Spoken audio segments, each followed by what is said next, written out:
Hello students, आज हम लोग चैप्टर नंबर 4 पढ़ेंगे, that is introduction to business organisation. Okay, in this chapter we have to learn meaning and objective of business organisation. Business organisation का क्या मतलब है, characteristics of a business organisation कि इनके बारे में थोड़ा सा जान लेंगे, इनके फीचर्स, ये कौन कौन क्या होता है business organisation. Then types of business organisation, कितने तरीके के ऑर्गेनाइजेशन होते हैं. Forms of private sector organisations, जो प्राइवेट सेक्टर ऑर्गेनाइजेशंस हैं वो कितने फॉर्म में हमें दिखते हैं.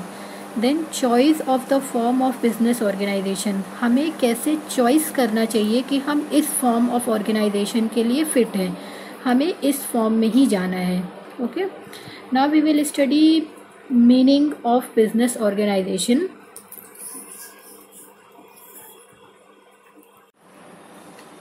A business organization is an organization which is engaged in some industrial or commercial activities. It represents an institutional arrangement for carrying on any kind of business activities. It means that organization which is engaged in some industrial और commercial activities, कोई भी organization जो industrial और commercial activities के लिए engage है, काम कर रही है, अब वो represent कर रही है institutional arrangement for carrying any kind of business activity. कोई भी activity कर रही है और वहाँ पर वो बहुत फॉर्म में काम हो रहा है, एक के बाद एक प्रोसेस में काम हो रहा है. It may be owned and controlled by a single individual, और ये जो सारा मैनेजमेंट है, ये जो सारा काम हो रहा है, ये तो या तो कोई एक सिंगल इंडिविजुअल कंट्रोल कर रहा है और by the group of individual, या बहुत सारे लोग मिलके काम कर रहे हैं. Who have entered into a formal और informal agreement to jointly conduct the business. जो फॉर्मल और इनफॉर्मल एग्रीमेंट बना रहे हैं वो लोग, और किस लिए बना रहे हैं, to conduct a business, business करने के लिए एग्रीमेंट बनाया जा रहा है. ओके, मीन्स कि फॉर्मली जो है बिजनेस हो रहा है, एक के बाद एक स्टेप फॉलो हो रहा है, काम सारा प्रॉपरली चल रहा है, और या तो कोई इंडिविजुअल ये काम कर रहा है या ग्रुप ऑफ मेंबर मिल के काम कर रहे हैं. तो ये है हमारा business organization. Every business undertaking is a separate and distinct business unit. हर एक बिजनेस अंडरटेकिंग जो होता है ना, वो सेपरेट और डिस्टिंक्ट बिजनेस होता है, मतलब ओनर अलग होते हैं और जो बिजनेस जो काम कर है, बिजनेस जो है वो अलग होता है, ये सेपरेट है. तो it has its own identity and separate ownership. तो बिजनेस की आइडेंटिटी अपनी अलग होती है और ओनर की आइडेंटिटी अपनी अलग होती है. तो it can be distinguish from other undertaking on the basis of its ownership, management and control. और हर बिजनेस ऑर्गेनाइजेशन अलग होता है, अपनी खुद की उसकी ओनरशिप होती है, वो खुद का दिमाग लगा के मैनेजमेंट करता है, कंट्रोल करता है. तो व्हीलर जी ने क्या बोला है कि business undertaking is a concern, a company और enterprise which buy and sell is owned by one person और a group of person and is engage under a specific set of operating policies. It means that कि कोई भी business undertaking है वो bye and cell करती है, owned by one person या group of person उसे ओन कर सकते हैं, मैनेज भी एक अपने सेट ऑफ स्पेसिफिक पॉलिसी से वो रूल करेगी. In the world of L H. Haney, उन्होंने क्या बोला है कि बिजनेस ऑर्गेनाइजेशन एक इकोनॉमिक ऑर्गेनाइजेशन है. It is a harmonize adjustment of specialized part for accomplishment of same common purpose. It means इनका भी वही कहना है कि सब लोग मिल के काम करते हैं, सुकून से काम करना चाहते हैं, और मेन उनका सबका कॉमन पर्पस होता है टू अर्न प्रॉफिट. दस, तो बिजनेस ऑर्गेनाइजेशन की मीनिंग का कंक्लूजन ये निकल के आया कि बिजनेस अंडरटेकिंग में भी डिफाइंड एज एन ऑर्गेनाइजेशन. ये एक ऑर्गेनाइजेशन है जो operating under a separate ownership, management and control and carry on any business activity with independent risk bearing.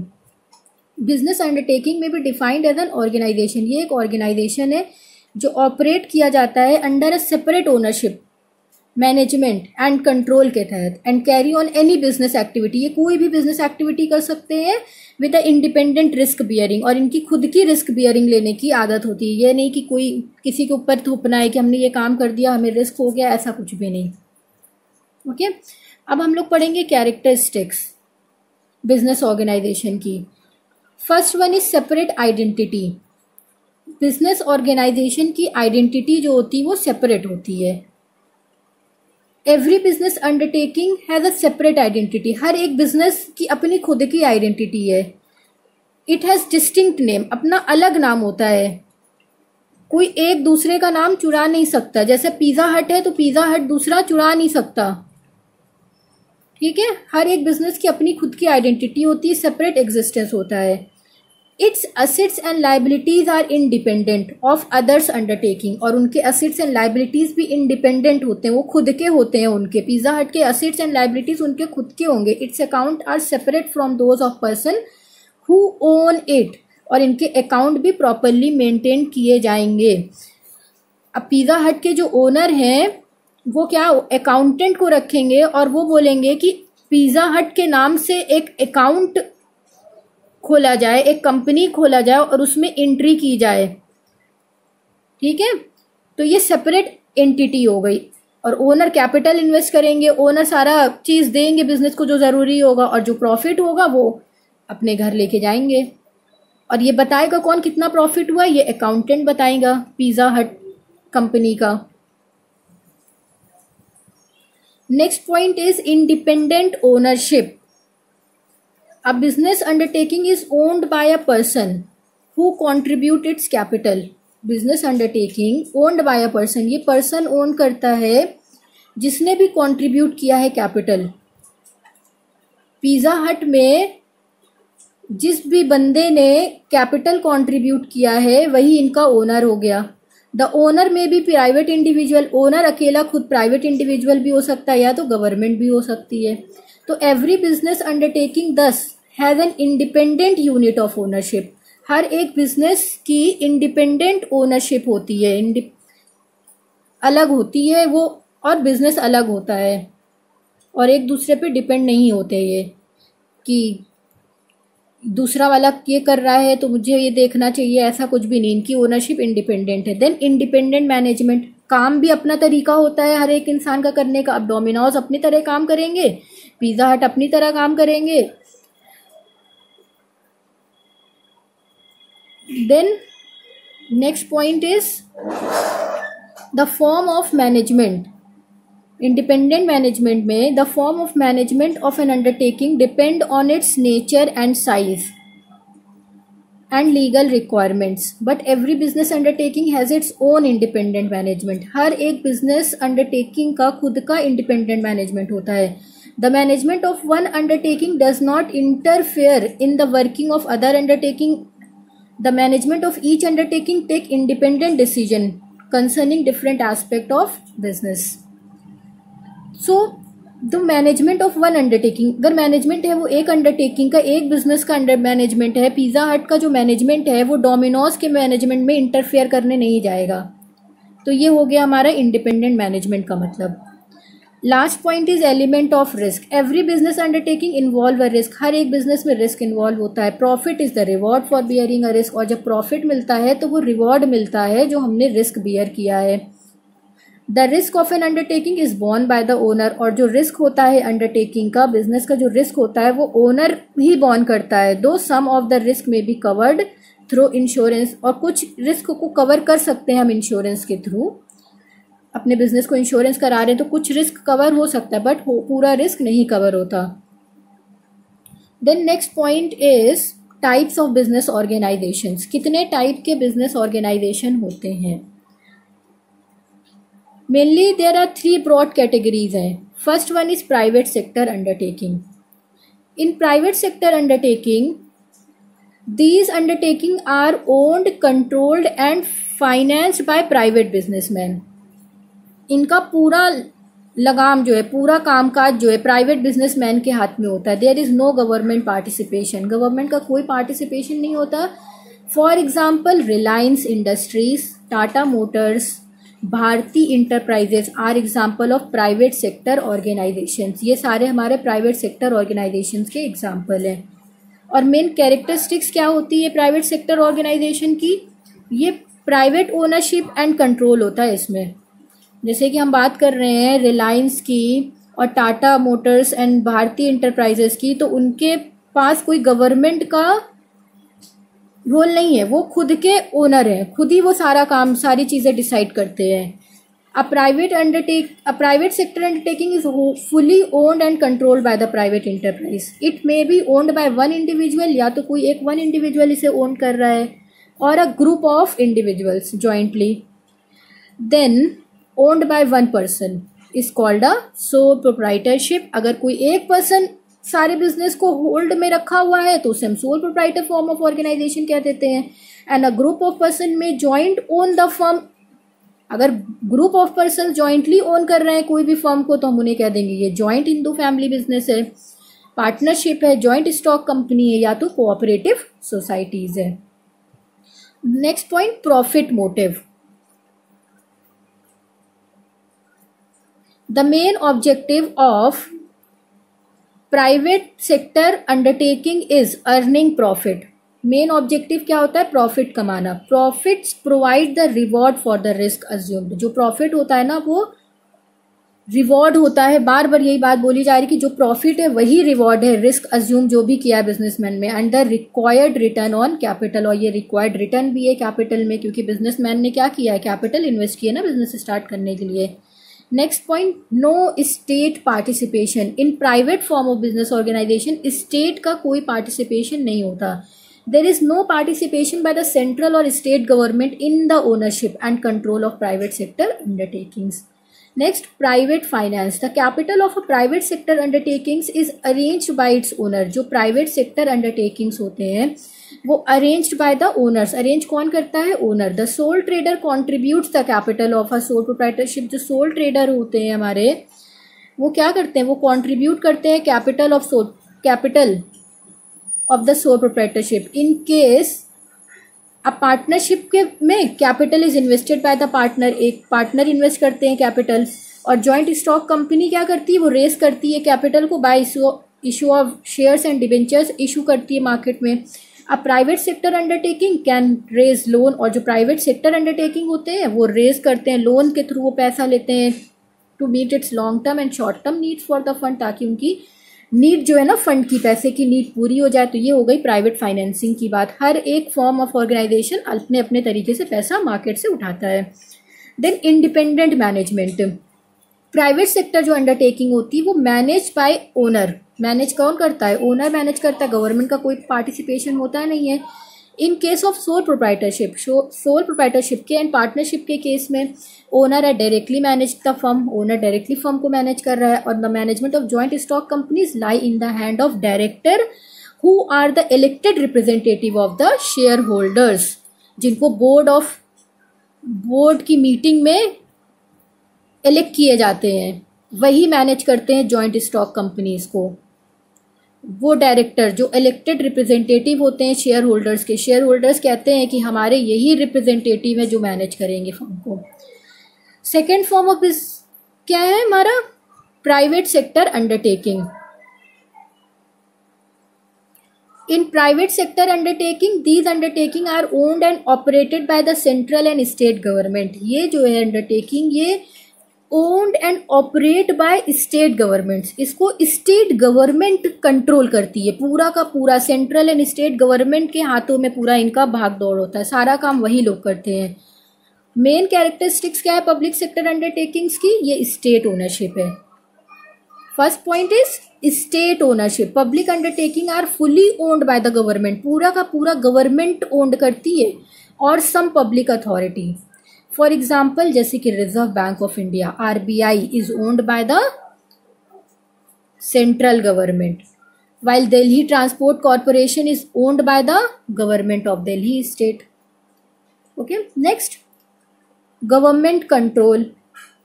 Public sector undertaking में मेनली सबसे इंपॉर्टेंट इसलिए तो यही है ही कि गवर्नमेंट सारा चीज कंट्रोल करी, तो गवर्नमेंट कंट्रोल तो सेकंड पॉइंट हो गया हमारा। The ultimate control of a public sector undertaking lie with the government. Third, service motive. The primary objective जो होता है पब्लिक सेक्टर अंडरटेकिंग का is to render service to the public at large. In order to serve the public, अगर public को serve करना है, it may even incur losses, तो उसे लॉस भी हो सकता है। For example the food corporation of India provides food grain to the public at subsidised price, मतलब कम प्राइस पे जो फूड कॉर्पोरेशन मोटिव लोगों को भला करने के लिए भी ये ऑर्गेनाइजेशन काम करती हैं. Then state financing.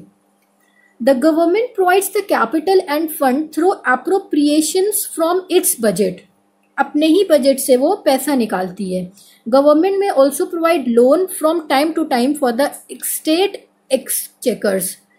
स्टेट्स को भी लोन देती रहती है टाइम टू टाइम ताकि कोई प्रॉब्लम ना हो सिटीजन ऑफ इंडिया को.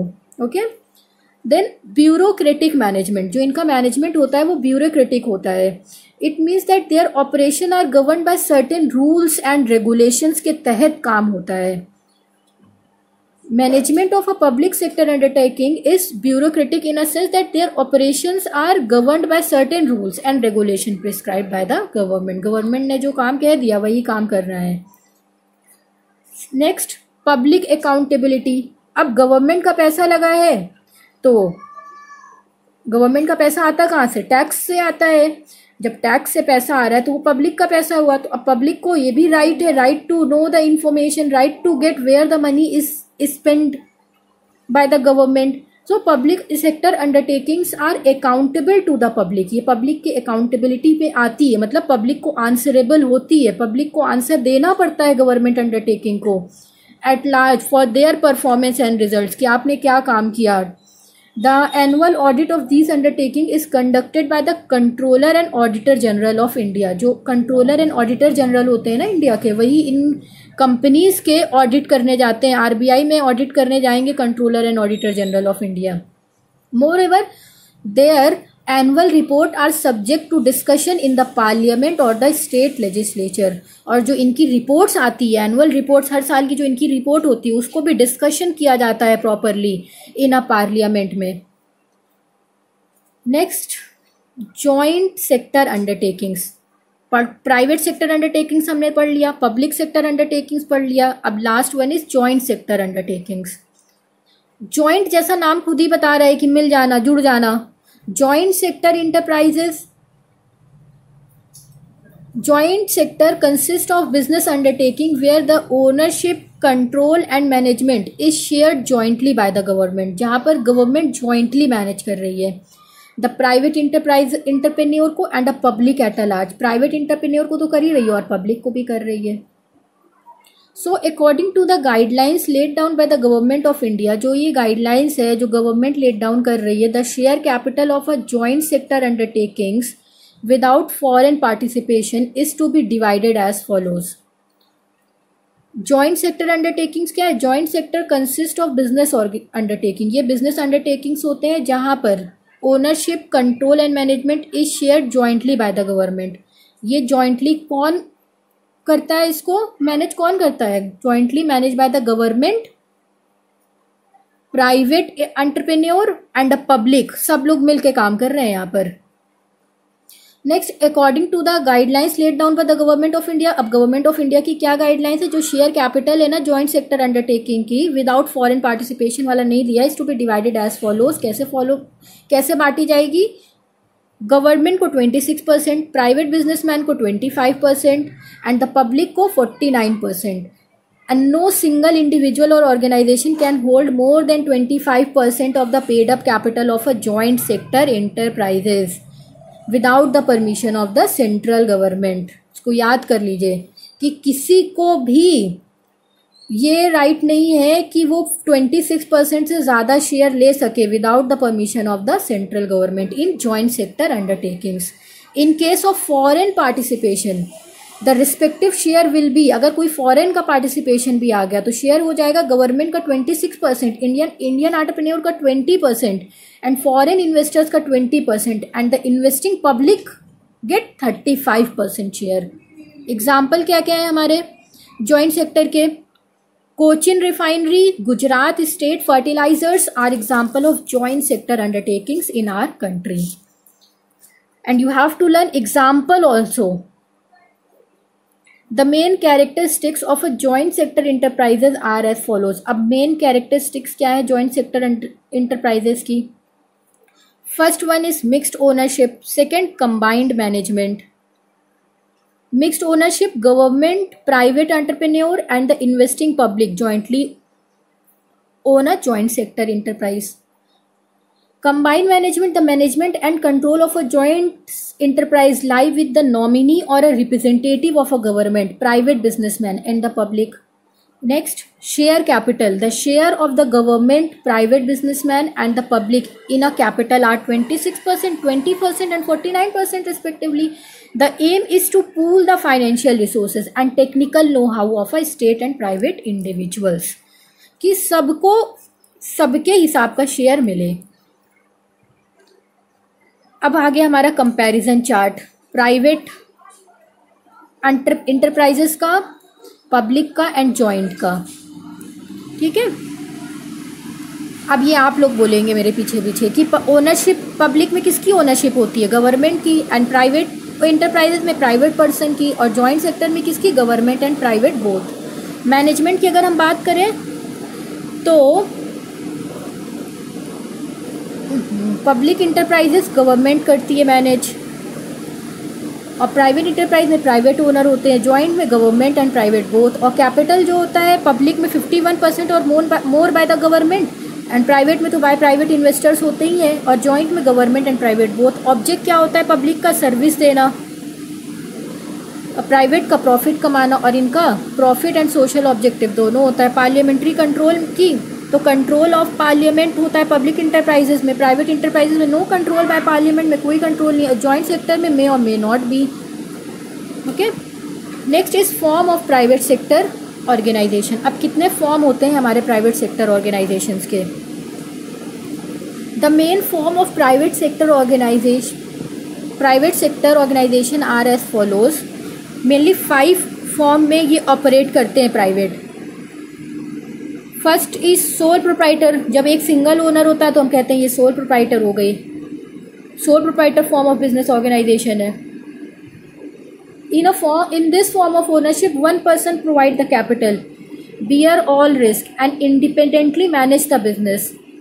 It is the most natural, the oldest, and the simplest and the most popular form of business organization. ये सबसे oldest है, सबसे simple है और सबसे popular form है business organization का, और सबसे easy भी है. ये हम और आप भी कर सकते हैं. Joint Hindu Family Firm. तो यहाँ पर क्या होता है, जैसे कि नाम बोल रहे हैं ना, जॉइंट हिंदू फैमिली फर्म. इसका मतलब ये नहीं कि सिर्फ हिंदू ये कर सकते हैं, ये एक लॉ के अकॉर्डिंग है. अगर कोई भी इस फॉर्म ऑफ बिजनेस ऑर्गेनाइजेशन को अडॉप्ट कर सकता है अगर उनको इनके फीचर्स अच्छे लग रहे हैं. तो ये वो बिजनेस होता है जो owned and controlled by joint Hindu family which consist of father and his son. इसमें फादर और सन होते हैं, ग्रैंड सन होते हैं and the great grand son होते हैं. Total 4 generation. The head of the family is called a कर्ता. जो हेड होता है फैमिली का उसे कर्ता कहते हैं. वो मैनेज करता है बिजनेस को for the benefit of the family के बेनिफिट के लिए एज अ होल. और जो लाइबिलिटी होती है ना every member of a family की एक्सेप्ट द कर्ता इज लिमिटेड. कर्ता को छोड़ के बाकी सबकी लाइबिलिटी लिमिटेड होती है to his share in the family assets. And Hindu law has granted independent and corporate existence to the family. और फैमिली को अपनी जो उसे जो भी मन है वो कर सकता है, ये ग्रांट मिला है. Next is partnership. In this form of business organization, ownership is managed by 2 or more person either into a contract to carry on some lawful business jointly and to share its profit. या तो वो jointly करें या तो वो क्या देखिए नहीं हम मतलब या तो वो लोग एग्रीमेंट बना लें या तो विदाउट एग्रीमेंट करें. उस जैसे मर्जी होगी पार्टनर्स की वो वैसा काम करेंगे. Every partner is considered. हर एक पार्टनर को हम कंसीडर करते हैं as of the part.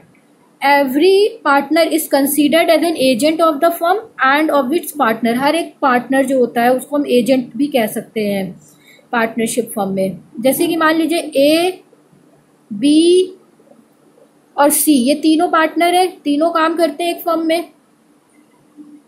A ने कोई काम बोला मिस्टर B आपको काम करना है तो B वो काम करेंगे क्योंकि B एजेंट है.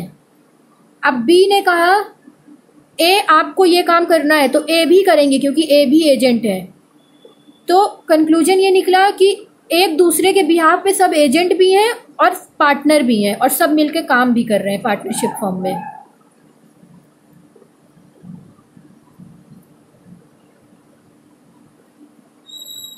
तो in this form of ownership two और more person enter into a contract to carry on lawful business jointly owned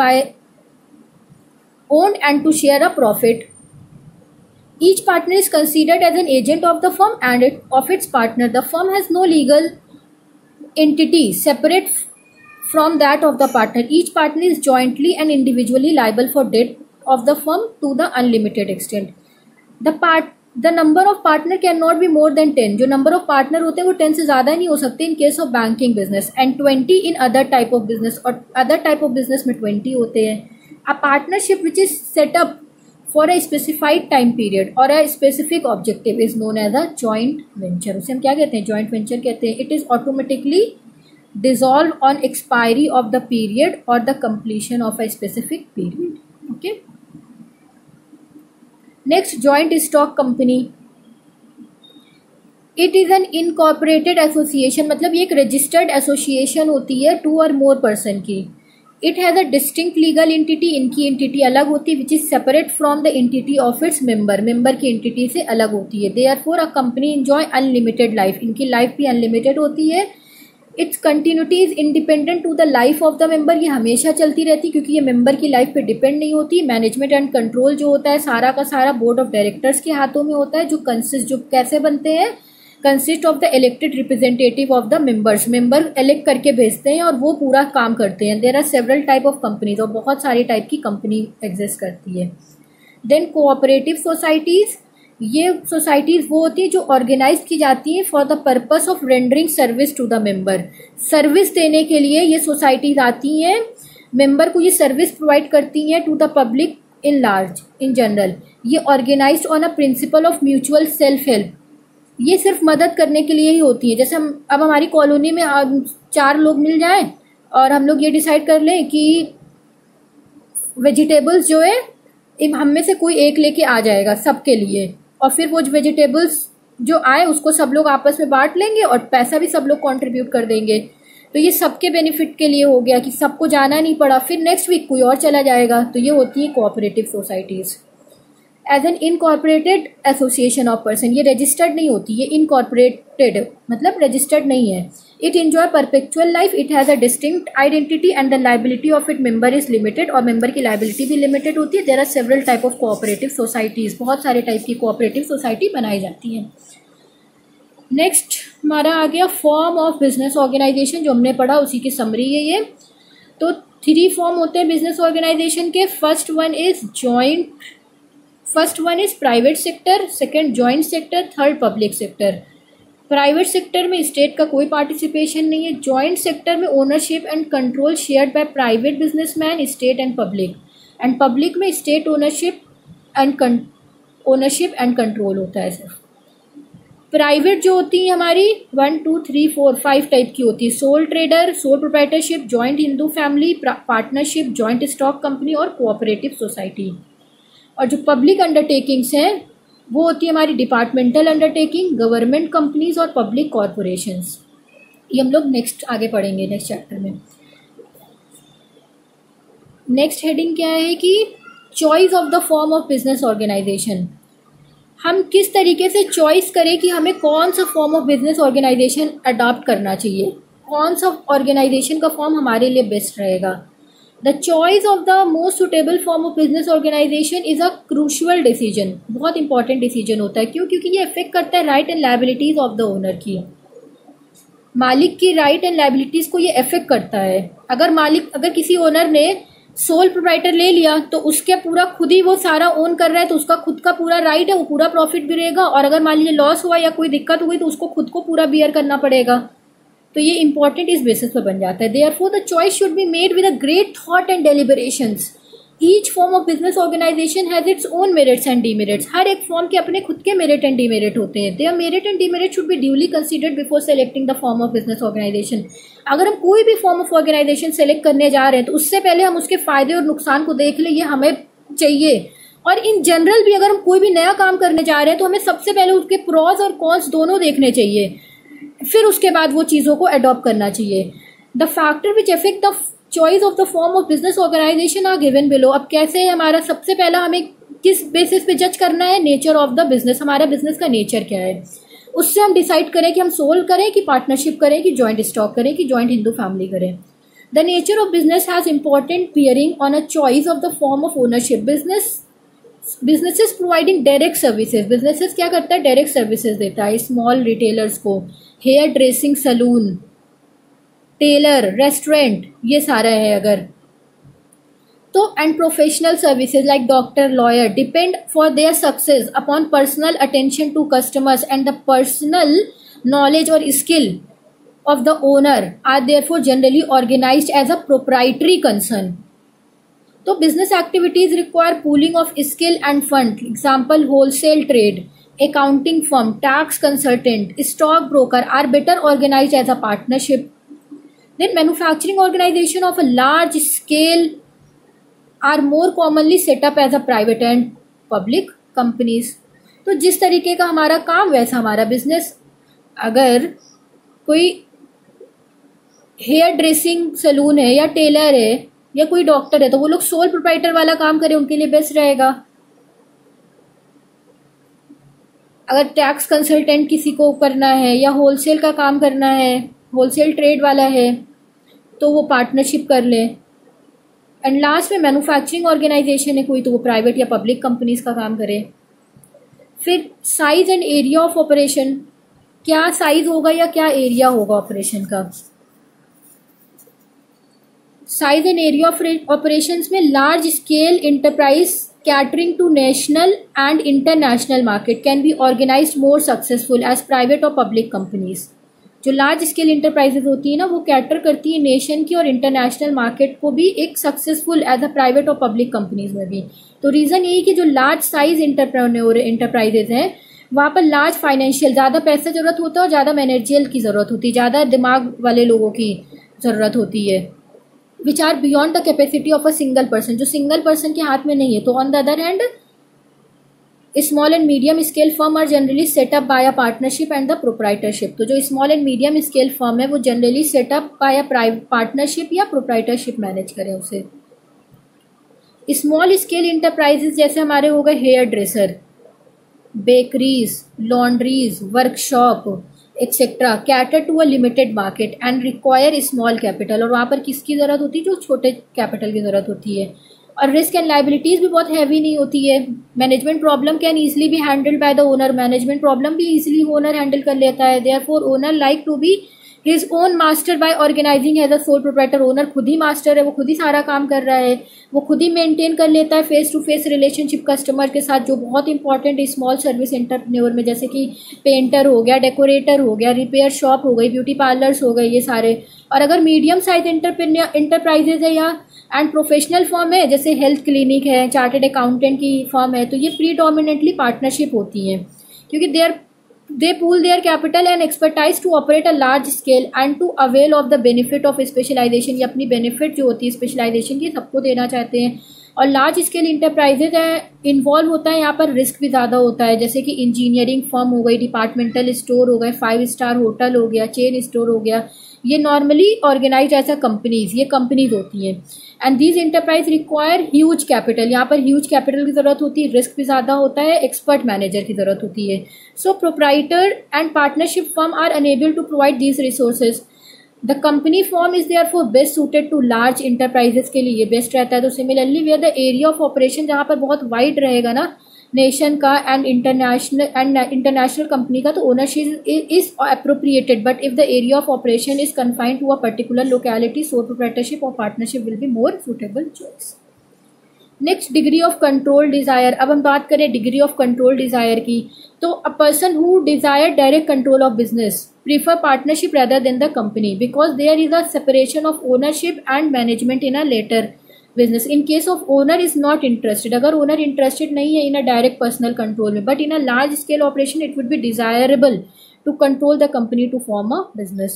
फिर amount of capital required, कितने पैसे की ज़रूरत होती है उससे भी हमारा फॉर्म डिपेंड होता है. अगर फंड रिक्वायर्ड है फॉर एस्टैब्लिशमेंट एंड ऑपरेशन के लिए बहुत ज़्यादा, तो हम क्या करेंगे? बड़ी कंपनी बना लेंगे. छोटा फर्म है तो सोल प्रोप्राइटर का काम कर लेंगे.